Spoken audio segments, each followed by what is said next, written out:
بسم اللہ الرحمن الرحیم۔ السلام علیکم ورحمۃ اللہ وبرکاتہ۔ محترم سامعین، آج آپ حضرات کے سامنے ایک مسئلہ پیش کرنا ہے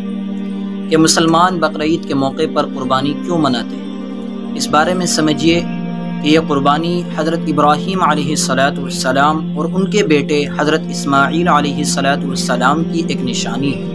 یہ حضرت ابراہیم علیہ السلام اللہ کے ایک محبوب پیغمبر ہیں اور اللہ رب العزت نے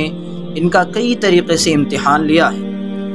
یہاں تک کہ حضرت ابراہیم علیہ السلام کی عمر تقریباً 86 برس ہو چکی تھی اور ان کے کوئی اولاد بھی نہیں تھی۔ بڑی فریاد کرنے کے بعد اللہ رب العزت سے ایک اولاد نصیب ہوتی ہے جن کا نام حضرت اسماعیل علیہ السلام ہے، اور یہ مستقل اللہ رب العزت سے دعا کیا کرتے تھے، ربی حب لی من الصالحین۔ اس کے بعد اللہ رب العزت نے انہیں ایک فرزند عطا کیا جو آگے چل کر ایک نبی بننے والا تھا، لیکن جب یہ فرزند جس کی عمر تقریباً 14 سال کی ہوئی اور یہ فرزند بڑھاپے میں اپنے باپ کا سہارا بننے لائق ہوا، اس وقت اللہ کی جانب سے حضرت ابراہیم علیہ السلام کا یہ امتحان ہوا اور یہ پیغام حضرت ابراہیم علیہ السلام تک پہنچا کہ آپ کا یہ چہیتا بیٹا جو آپ کو بڑھاپے کی عمر میں دیا گیا ہے، اس بیٹے کو اللہ کے نام پر قربان کر دیا جائے۔ چنانچہ حضرت ابراہیم علیہ السلام کو خواب میں اس واقعے کو بیان کیا گیا۔ ایک دن، 2 دن، 3 دن، اس کے بعد حضرت ابراہیم علیہ السلام نے اپنے بیٹے سے اس واقعے کا تذکرہ کیا۔ قرآن کریم نے اس کو بہت ہی بہتر انداز میں بیان کیا ہے اور فرمایا ہے رب هب لي من الصالحين فبشرناه بغلام حليم فلما بلغ معه السعي قال يا بني إني أرى في المنام أني أذبحك فانظر ماذا ترى قال يا أبت افعل ما تؤمر ستجدني إن شاء الله من الصابرين۔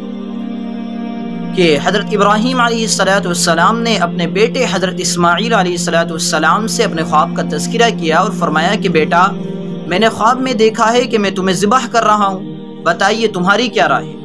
تو چونکہ حضرت اسماعیل علیہ السلام یہ بھی اللہ کے نبی کے بیٹے تھے اور خود آگے چل کر نبی بننے والے تھے، اس لیے انہوں نے بھی بے ساختہ کہا کہ اے میرے والد محترم، جس چیز کا اللہ نے آپ کو حکم دیا ہے آپ اس کام کو کر گزریے، لہذا آپ مجھے صبر کرنے والوں میں پاؤ گے۔ لہذا یہ دونوں باپ بیٹوں کا ہی امتحان تھا، لیکن یہ دونوں باپ بیٹے اپنے اس امتحان میں کامیاب ہوئے۔ اس کے بعد اللہ رب العزت نے